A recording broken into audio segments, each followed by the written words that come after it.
हरे कृष्ण कृष्ण कृष्ण हरे हरे, हरे राम राम राम हरे हरे। ऐसा सोचकर उन्होंने पहले तो बछड़ों को और भगवान श्री कृष्ण के चले जाने पर ग्वाल बालों को भी अन्यत्र ले जाकर रख दिया और स्वयं अंतर्धान हो गए। अंततः वे जड़ कमल की ही तो संतान है। भगवान श्री कृष्ण बछड़े न मिलने पर यमुना जी के पुलिन पर लौट आए, परंतु यहाँ क्या देखते हैं कि ग्वाल बाल भी नहीं है। तब उन्होंने वन में घूम घूम कर चारों ओर उन्हें ढूंढा, परंतु जब ग्वाल बाल और बछड़े उन्हें कहीं न मिले तब वे तुरंत जान गए कि ये सब ब्रह्मा की करतूत है। वे तो सारे विश्व के एकमात्र ज्ञाता है। अब भगवान श्री कृष्ण ने बछड़ों और ग्वाल बालों की माताओं को तथा ब्रह्मा जी को भी आनंदित करने के लिए अपने आप को ही बछड़ों और ग्वाल बालों दोनों के रूप में बना लिया, क्योंकि वे ही तो संपूर्ण विश्व के कर्ता सर्वशक्तिमान ईश्वर हैं। परीक्षित, वे बालक और बछड़े संख्या में जितने थे, जितने छोटे छोटे उनके शरीर थे, उनके हाथ पैर जैसे जैसे थे, उनके पास जितनी और जैसी छड़ियाँ, सिंगी, बांसुरी, पत्ते और छिक्के थे, जैसे और जितने वस्त्राभूषण थे, उनके शील, स्वभाव, गुण, नाम, रूप और अवस्थाएं जैसी थी, जिस प्रकार वे खाते पीते और चलते थे, ठीक वैसे ही और उतने ही रूपों में सर्वस्वरूप भगवान श्री कृष्ण प्रकट हो गए। उस समय ये संपूर्ण जगत विष्णु रूप है। वह वेदवाणी मानो मूर्तिमती होकर प्रकट हो गई। सर्वात्मा भगवान स्वयं ही बछड़े बन गए और स्वयं ही ग्वाल बाल। अपने आत्मस्वरूप बछड़ों को अपने आत्मस्वरूप ग्वाल बालों के द्वारा घेर कर अपने ही साथ अनेकों प्रकार के खेल खेलते हुए उन्होंने व्रज में प्रवेश किया। परीक्षित, जिस ग्वाल बाल के जो बछड़े थे, उन्हें उसी ग्वाल बाल के रूप से अलग अलग ले जाकर उसकी बाखल में घुसा दिया और विभिन्न बालकों के रूप में उनके भिन्न भिन्न घरों में चले गए। ग्वाल बालों की माताएं बांसुरी के तान सुनते ही जल्दी से दौड़ आए। ग्वाल बाल बने हुए परब्रह्म श्री कृष्ण को अपने बच्चे समझकर हाथों से उठाकर उन्होंने जोर से हृदय से लगा लिया। वे अपने स्तनों से वात्सल्य स्नेह की अधिकता के कारण सुधा से भी मधुर और आसव से भी मादक चुचुआता हुआ दूध उन्हें पिलाने लगे। परीक्षित, इसी प्रकार प्रतिदिन संध्या समय भगवान श्री कृष्ण उन ग्वाल बालों के रूप में वन से लौट आते और अपनी बाल सुलभ लीलाओं से माताओं को आनंदित करती।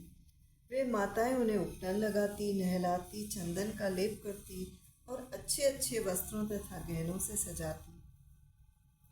दोनों भावों के बीच में डीठ से बचाने के लिए काजल का डिठोना लगा देती तथा भोजन कराती और तरह तरह से बड़े लाड प्यार से उनका लालन पालन करती। ग्वालिनों के समान गौवें भी जब जंगलों में से चरकर जल्दी जल्दी लौटती और उनकी हुंकार सुनकर उनके प्यारे बछड़े दौड़कर उनके पास आ जाते, तब वे बार बार उन्हें अपनी जीभ से चाटती और अपना दूध पिलाती। उस समय स्नेह की अधिकता के कारण उनके थनों से स्वयं ही दूध की धारा बहने लगती। इन गायों और ग्वालिनों का मातृभाव पहले जैसा ही ऐश्वर्य, ज्ञान रहित और विशुद्ध था। हाँ, अपने असली पुत्रों की अपेक्षा इस समय उनका स्नेह अवश्य अधिक था।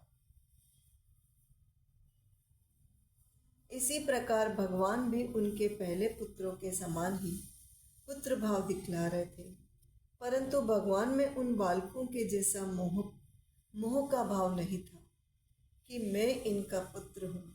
अपने अपने बालकों के प्रति ब्रजवासियों की स्नेह लता दिन प्रतिदिन 1 वर्ष तक धीरे धीरे बढ़ती ही गई, यहाँ तक कि पहले श्री कृष्ण में उनका जैसा असीम और अपूर्व प्रेम था, वैसा ही अपने इन बालकों के प्रति भी हो गया। यहाँ तक कि पहले श्री कृष्ण में उनका जैसा असीम और अपूर्व प्रेम था, वैसा ही अपने इन बालकों के प्रति भी हो गया। इस प्रकार सर्वात्मा श्री कृष्ण बछड़े और ग्वाल बालों के बहाने गोपाल बनकर अपने बालक रूप से वत्स रूप का पालन करते हुए 1 वर्ष तक वन और गोष्ठ में क्रीड़ा करते रहे। जब 1 वर्ष पूरा होने में 5-6 रातें शेष थी, तब एक दिन भगवान श्री कृष्ण बलराम जी के साथ बछड़ों को चराते हुए वन में गए। उस समय गौएं गोवर्धन की चोटी पर घास चर रही थी। वहां से उन्होंने व्रज के पास ही घास चरते हुए बहुत दूर अपने बछड़ों को देखा। बछड़ों को देखते ही गौओं का वात्सल्य स्नेह उमड़ आया। वे अपने आप की सुध बुध खो बैठी और ग्वालों के रोकने की कुछ भी परवाह न कर जिस मार्ग से वे न जा सकते थे, उस मार्ग से हुंकार करती हुई बड़े वेग से दौड़ पड़ी। उस समय उनके थनों से दूध बहता जाता था और उनकी गर्दनें सिकुड़कर डील से मिल गई थी। वे पूंछ तथा सिर उठाकर इतने वेग से दौड़ रही थी कि मालूम होता था मानो उनके 2 ही पैर हैं। जिन गवों के और भी बछड़े हो चुके थे, वे भी गोवर्धन के नीचे अपने पहले बछड़ों के पास दौड़ आई और उन्हें स्नेहवश अपने आप बहता हुआ दूध पिलाने लगी। उस समय वे अपने बच्चों का एक एक अंग ऐसे चाव से चाट रही थी मानो उन्हें अपने पेट में रख लेंगी। गोपों ने उन्हें रोकने का बहुत कुछ प्रयत्न किया, परंतु उनका सारा प्रयत्न व्यर्थ रहा। उन्हें अपनी विफलता पर कुछ लज्जा और गायों पर बड़ा क्रोध आया।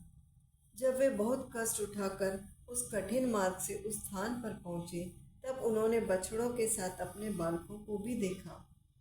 अपने बच्चों को देखते ही उनका हृदय प्रेम रस से सराबोर हो गया। बालकों के प्रति अनुराग की बाढ़ आ गई। उनका क्रोध न जाने कहाँ हवा हो गया।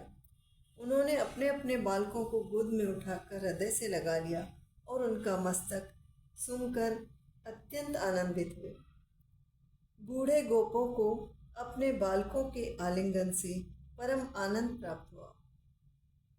वे निहाल हो गए, फिर बड़े कष्ट से उन्हें छोड़कर धीरे धीरे वहां से गए।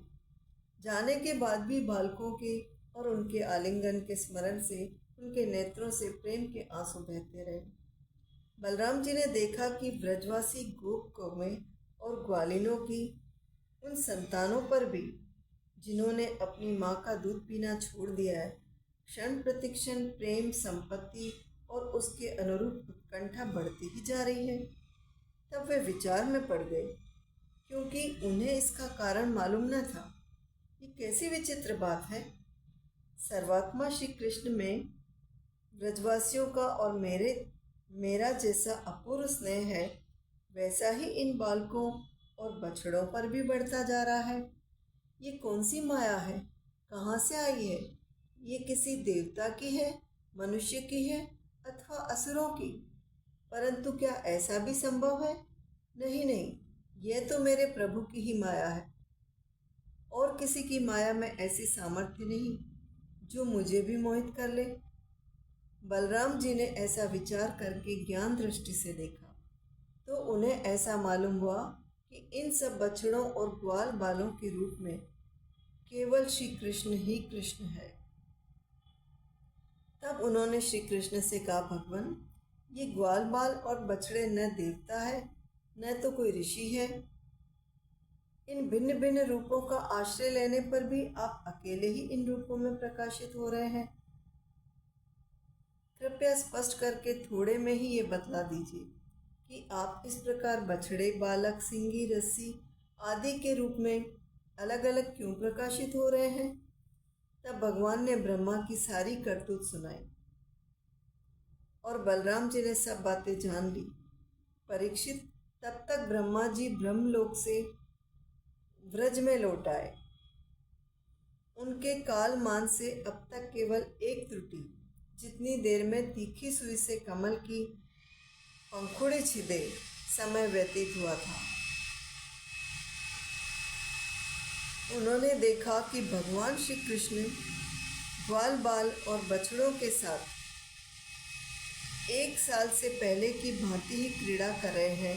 वे सोचने लगे, गोकुल में जितने भी ग्वाल बाल और बछड़े थे वे तो मेरी मायामयी शैया पर सो रहे हैं। उनको तो मैंने अपनी माया से अचेत कर दिया था। वे तब से अब तक सचेत नहीं हुए।